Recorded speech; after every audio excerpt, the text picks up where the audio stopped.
right, we are going to continue with our press conferences this weekend here at Circuit of the Americas in advance of tomorrow's Echo Park Automotive Grand Prix. We are joined this morning by members of the Trackhouse Racing Project 91 car. We have driver Kimi Raikkonen and team owner Justin Marks.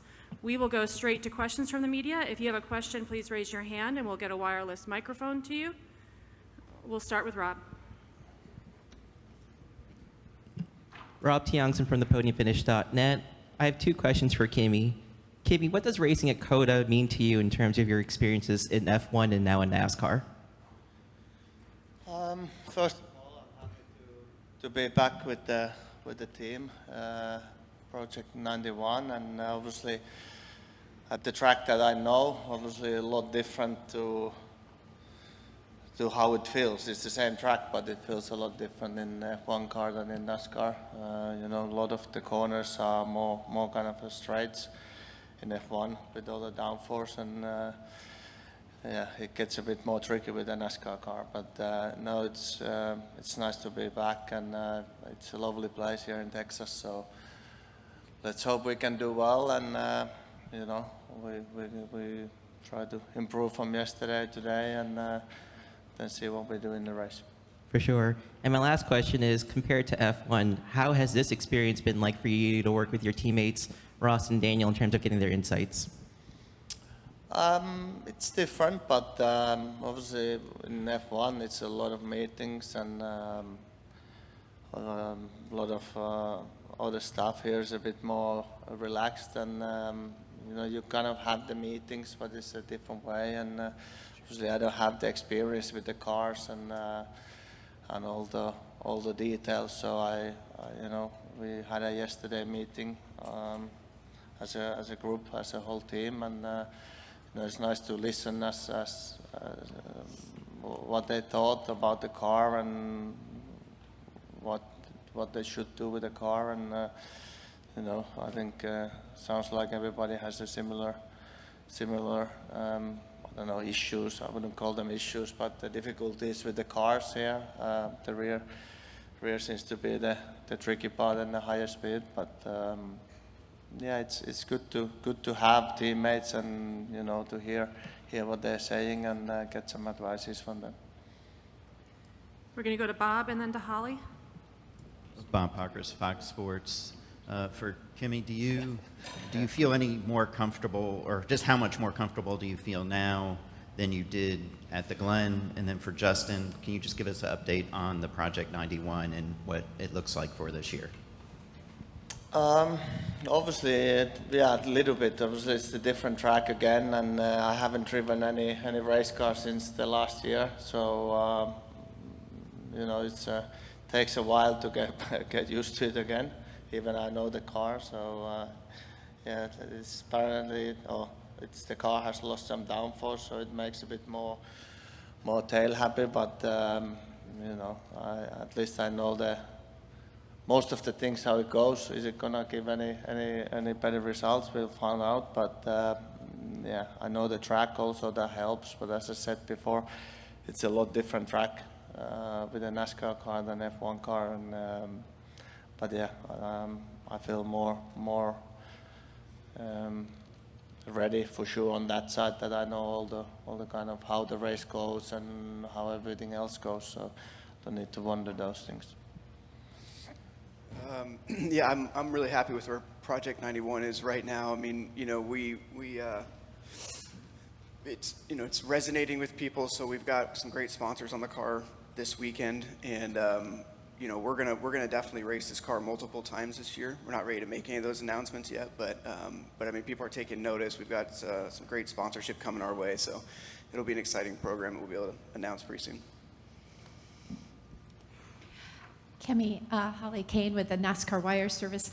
I wanted to ask you, what's been kind of the greater transition racing in NASCAR, knowing the cars or kind of knowing what to expect in the middle of a race? It's a little bit more, I don't know if you'd say aggressive, but there's certainly more opportunity for people to hit one another in NASCAR than what you would have on a regular basis in F1. But what was the greater transition for you, the car or just the way of the races? I I think it's everything, you know. It's obviously I have some experience in different cars and different categories. I did rally, but it's completely different to what I was used to do in F1. So yeah, NASCAR again. It's easy to think that they are all kind of similar because you have a steering wheel and 4 tires, but it changes a lot. Obviously, the racing is slightly different because in F1 open wheels, if you touch somebody, you usually lose a part or lose the wheel. It's so you cannot really take that risk in F1 as much because you lose tiny part of the car, and your car is suddenly a second slower than it should be. In NASCAR, you can have a bit more closer racing. Obviously, the rules are different; they are more open here. I think it's more, if you behave kind of well, the others will behave similar way against you, what I have understood. So, there's, it makes it exciting, I guess, in the end of the races when people can be quite aggressive. But yeah, everything is different, how they run practices, how they run qualifying. It's all kind of learning curve. The cars are obviously a lot different to drive than any other cars that I had driven before. So yeah, but I like it. It's quite relaxed. It's a very warming kind of atmosphere here. So it's good. Sorry. Yeah, but yeah, it's still hard.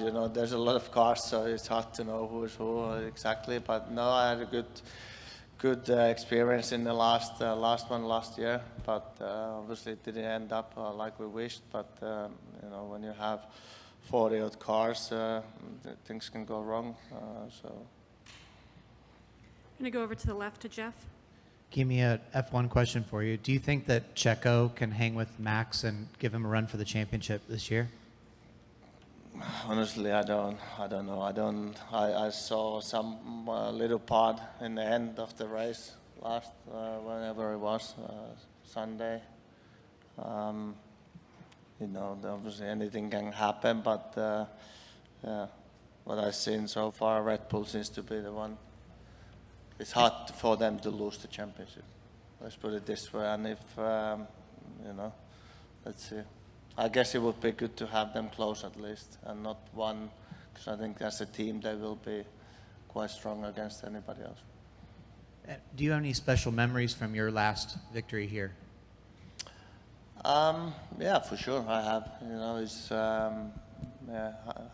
it went that way. That was my last win, and obviously in here, great memories, and it was a long time coming, and it was a nice race. Also, it wasn't easy race, but we managed to win it. So I have for sure good memories of that.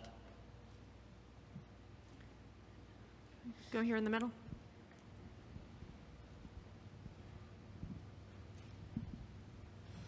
Howdy, Y. Watson with FrontStretch.com. A question for Justin. Coming back to Austin, first win as a team, how's it feel coming back to the first career win as an owner? Yeah, it definitely feels a little bit different than all the racetracks we go to, just because it was such a big day for our company. So you can't help but drive in here and have a lot of memories from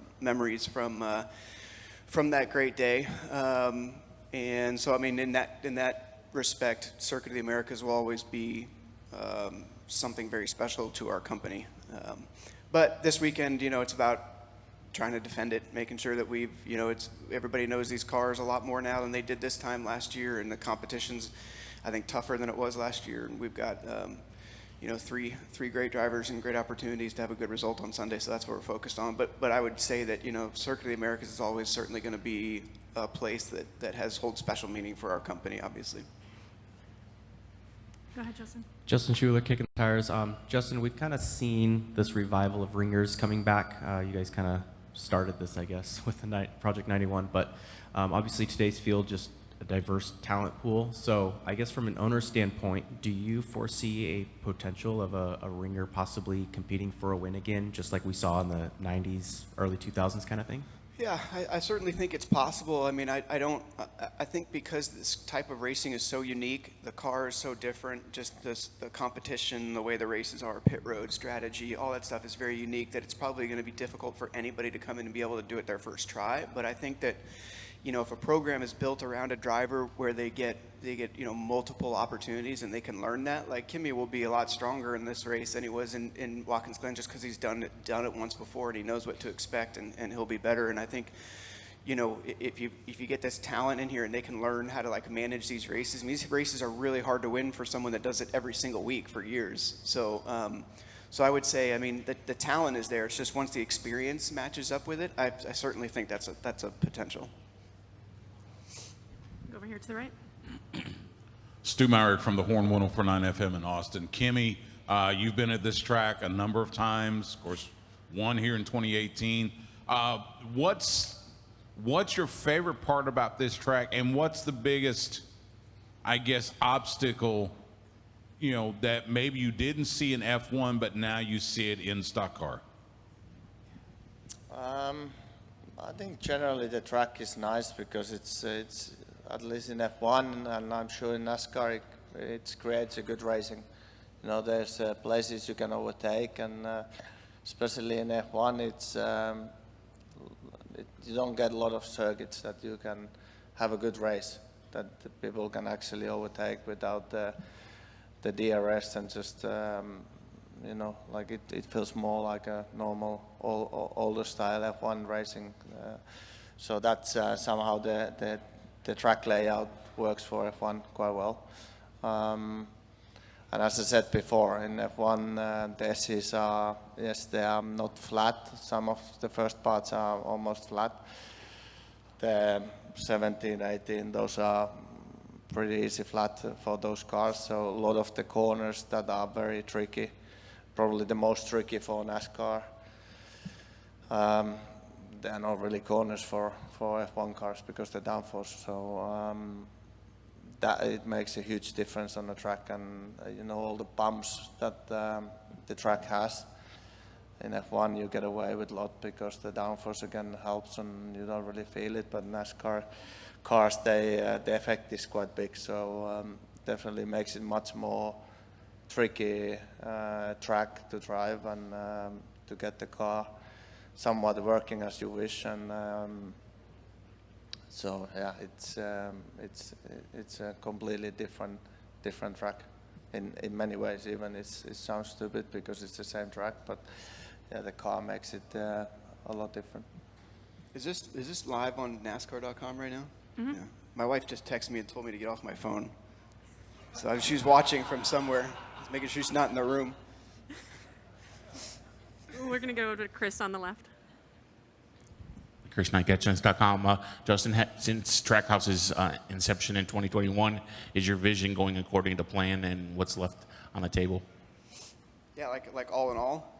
Yeah, no, I mean, it's been tremendous. It's been incredible. I mean, I've said it a number of times. The plan was always to work really hard and try to build an organization that can compete for wins and ultimately compete for a championship. So, you know, we've proven that that's possible for us.